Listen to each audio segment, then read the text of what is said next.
Hello friends. I had a quick tutorial I wanted to walk you through just in case your bank feeds get disconnected in QuickBooks Online. It doesn't happen often, but it can happen from time to time, so I just wanted to put a short video together on how to get those updated. So when you log into QuickBooks, you'll more than likely come into your main dashboard here.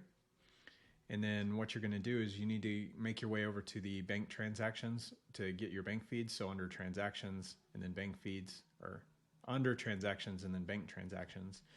And then what you'll notice here is you'll see these little errors on the bank accounts here. So what should pop up is it should right away, it should just ask you or tell you that the error is here and then ask you to update now. So all you're going to do is you're going to click on the update now. And then all your info should be saved from the first time that you set it up. And then you'll want to hit reconnect right here. And then you'll get a window that pops up. This is what Chase looks like, but all of them are a little different.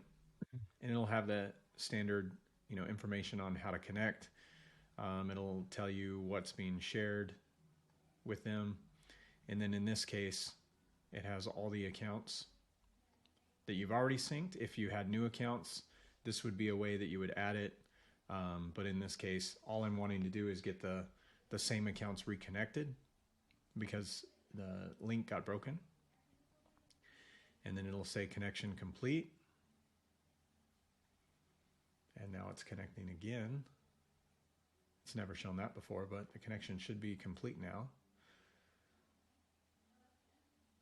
See if it does anything else. There we go, connection complete. I guess it did it once for each account. And then once it's complete, you can just click the X up here in the top. And then you'll have new bank transactions that are synced in here. So there were no new transactions in the checking, and we got 3 new transactions feeding into the credit card. So it's real simple. Should be really easy to just click over to the bank transactions and then click on the update, and everything should already be saved, and you should just be able to click through the menus. Sometimes different banks will allow the accountant to do this if they have a read-only login to the bank account. But certain banks like Bank of America, only the account owner are able to add it into the bank feeds. So if you have a Bank of America account and we're asking you to go in and resync it, it's because we're not able to do that with our read-only access. Anyways, hopefully that was really short and simple to the point, and will allow you to get your bank feeds reconnected if they ever get broken. Thank you. Have a great day.